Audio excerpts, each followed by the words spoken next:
Welcome back students. Today we are going to discuss about weak slots and filler structures.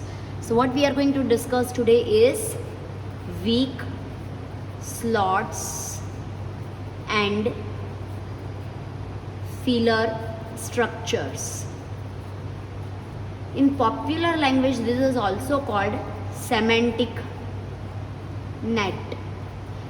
While we had been discussing the introduction of artificial intelligence, we have also discussed one of the example of semantic net. So what is advantage of drawing a semantic net or representing a semantic net? So basically when we started discussing AI, we started discussing the importance of knowledge base. So semantic net is a way how we can represent our knowledge base more precisely in a way that we can show the hierarchical representation. We can show how different objects are related with each other, and we can even show that which objects are instance of which object belong to set of which object, and so on. So the relationships and the hierarchy can be shown very clearly if we will draw our knowledge base in the form of semantic net. Now to understand semantic net we have to take certain examples. So today we are going to discuss certain examples of semantic net over here. So we'll start with the example that we have already discussed, semantic net about the baseball player. So the baseball player's example that we had already discussed, I am going to once again revisit, and then we will be discussing few more examples. So right now you may not understand how this semantic net is drawn, how to draw, that we'll be discussing with examples. So let us say we are talking about P.V. Rees. So we all know that P.V. Rees is the pseudonym of a player. So how it is related with the object person?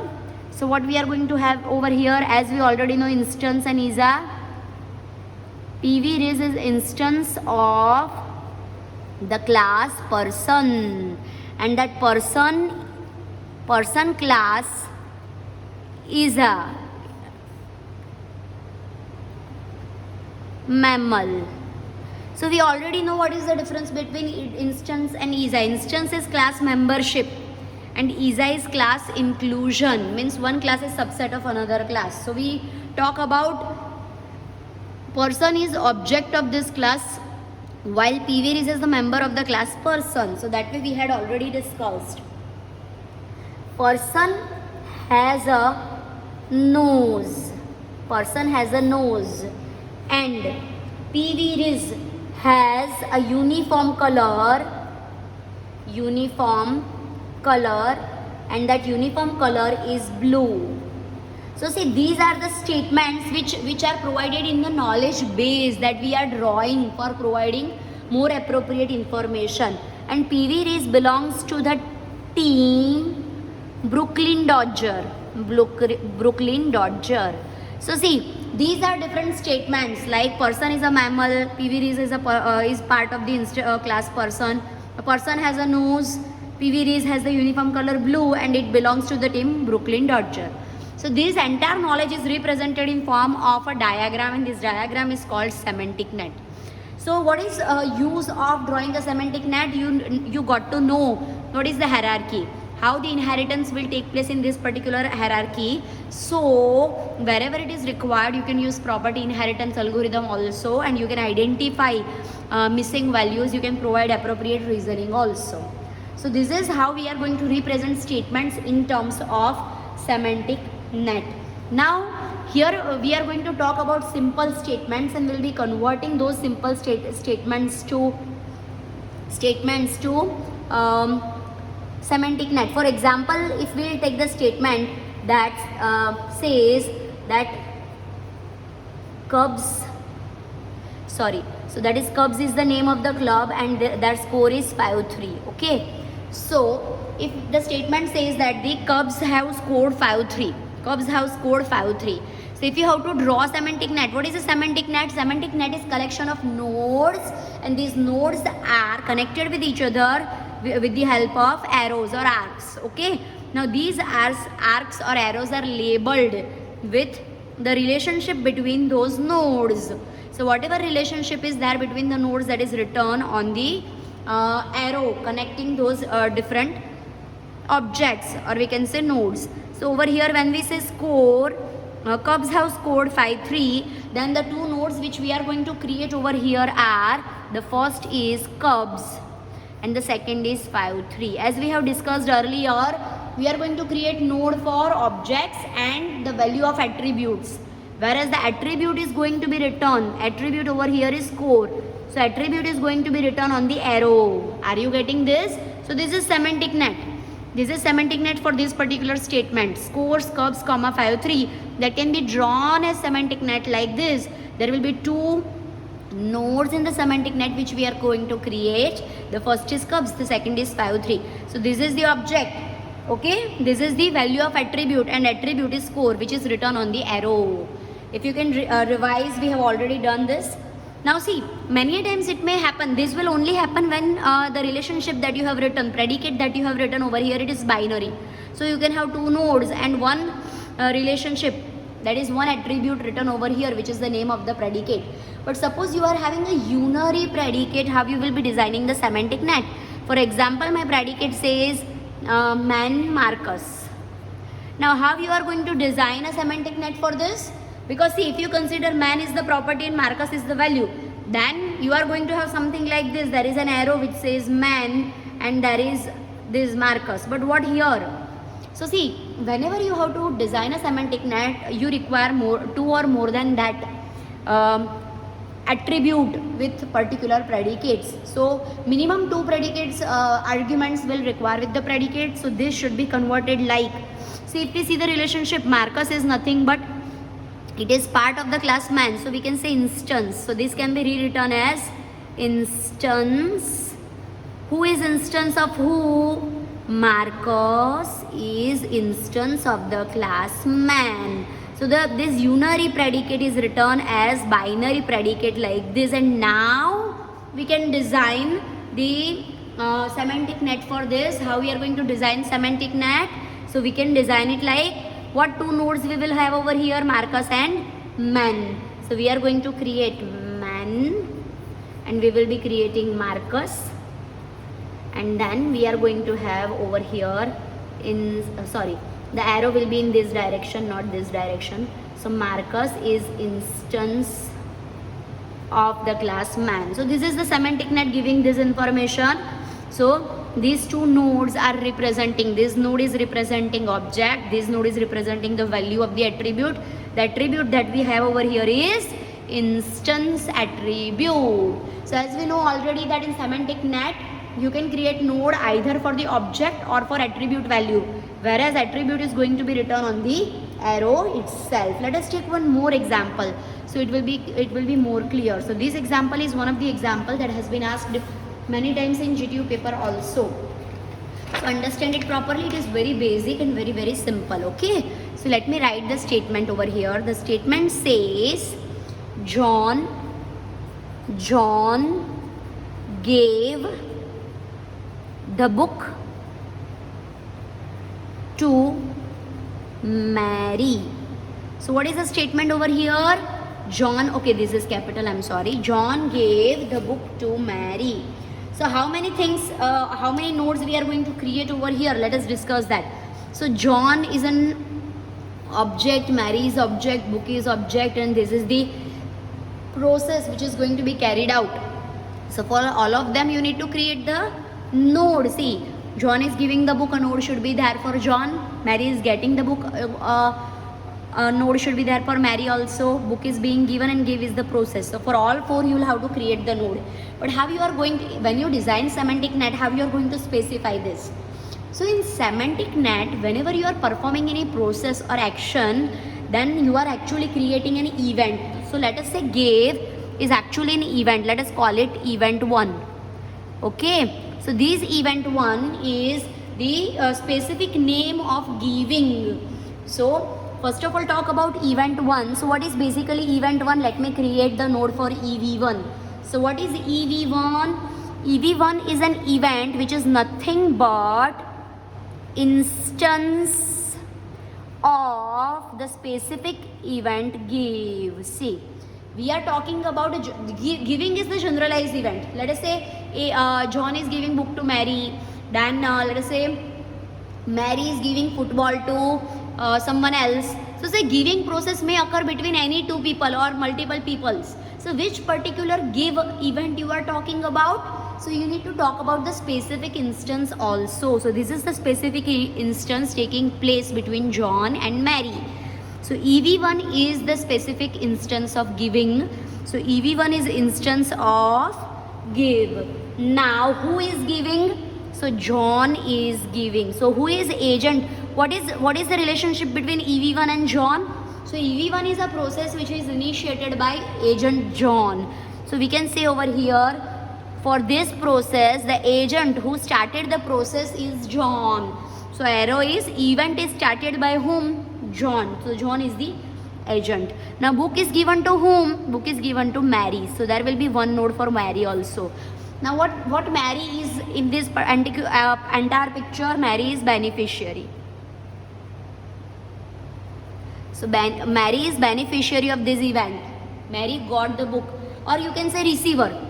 You can even write receiver also. Whatever a particular word you have to use for describing Mary, you can write over here. Okay. So this is the half information that the process which took place is giving the book. But which particular giving the book? We cannot write give directly over here. Why? Because giving may take place between, let us say Tom is giving ball to Jerry. At the same time, John is giving book to Mary. And Al is giving apple to Sally. So there are different three giving process are taking place. Which particular giving process you are talking about? We are talking about a specific instance. Let us give a name EV1 to it. Okay. So EV1 is instance of give. Now EV1 is agent performed by whom? So agent is John, and who is beneficiary over here? Mary. Now what is being placed over here? Which is given? What is given? What is the object which is being given? So it is book. But once again, book is a generalized name. There can be so many books being given. So which particular book you are talking about? That book's name should be given. So let us say the name of the book is BK1. The specific book which John is giving to Mary, the name of the book is BK1. So in this event, which object is being given? So name of the object is BK1. Now what is BK1 basically? So BK1 is nothing but book. So BK1 is instance of book. So we can see this is the overall semantic net for this particular statement. Now if we will read this, how this is giving the appropriate information. So John gave the book to Mary. John is the agent who performed the event, gave, and the object that was involved was BK1, specifically name of the book, which was a book, and it was given to Mary. So this is the different kind of information it is carrying. This particular process is carrying. Okay. So this is how we are designing the specific semantic net. If we take one more example of the similar semantic net over here, then okay. So let us take one more example, which is unsolved example of book. So the first part of the unsolved example says Pompeian Marcus. This is A, and the B one says Blacksmith Marcus. Okay.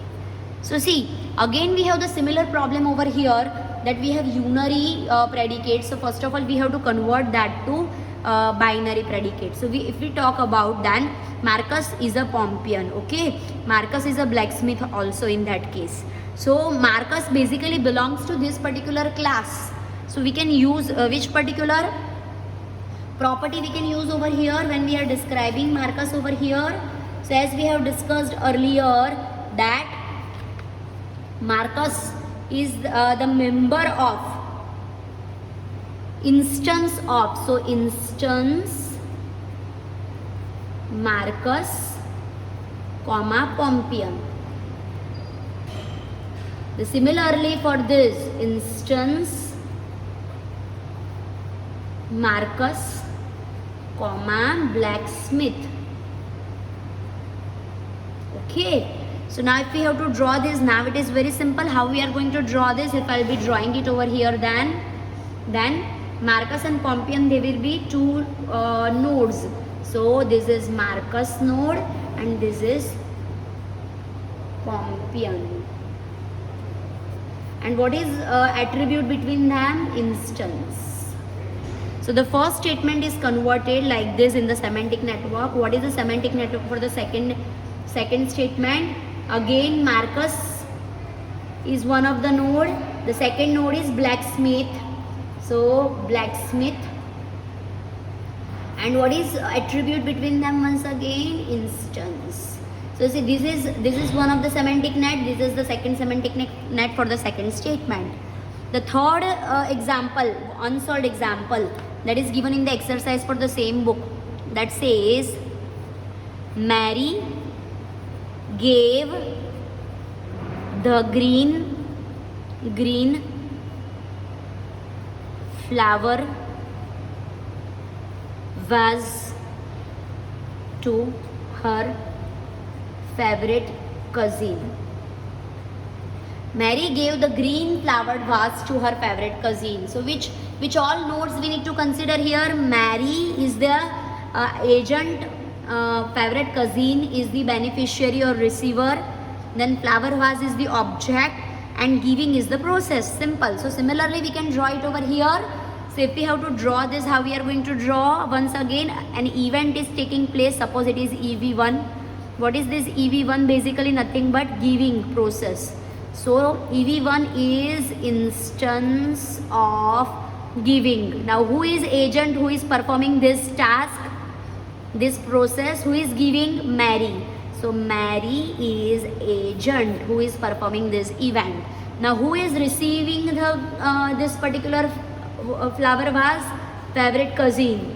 So favorite cousin, that is going to be receiver or beneficiary, whatever you called. Okay. And now what is object which is being given? So object which is being given over here is flowered vase. So green flowered vase, that is object over here.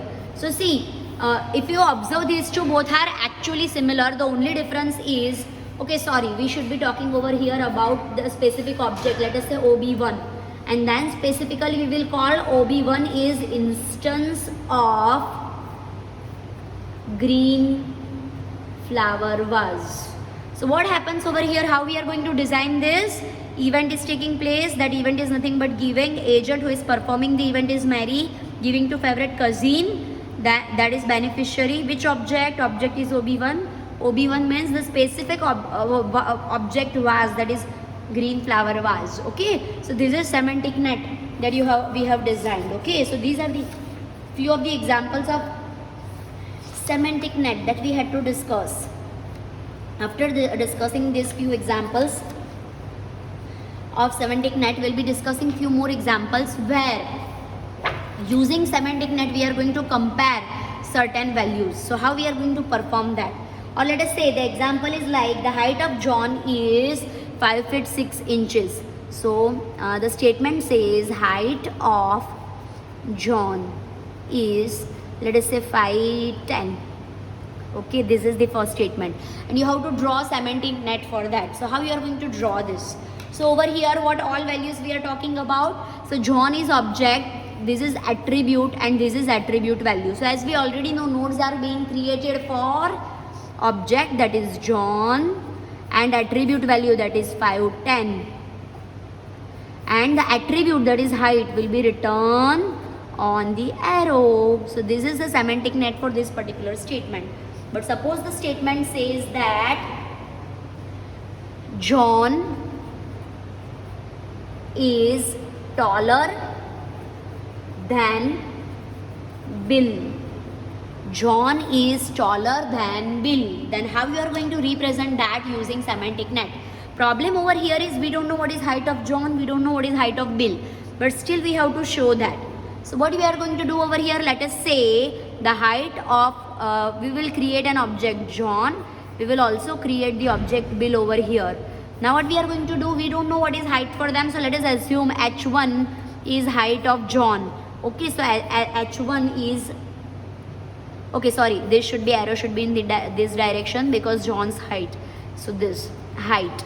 So John has the height as h1 and let us say Bill has the height h2. Okay, we don't know what is the value of h1, we don't know what is the value of h2, but what we know over here that John is taller than Bill. If John is taller than Bill, then obviously h1 is going to be greater than h2. So over here we can have a relationship like greater than attribute. So simply this is the semantic net which says John's height is h1 which is greater than h2, that is the height of Bill. So this is how a semantic net can be drawn. Okay, now if we have to give a bit more information, that more specific information, then how we are going to give those more specific information? So for providing more specific information, we have to design semantic nets. So how to design semantic net, that will be discussing in the coming part of the lecture. Keep watching.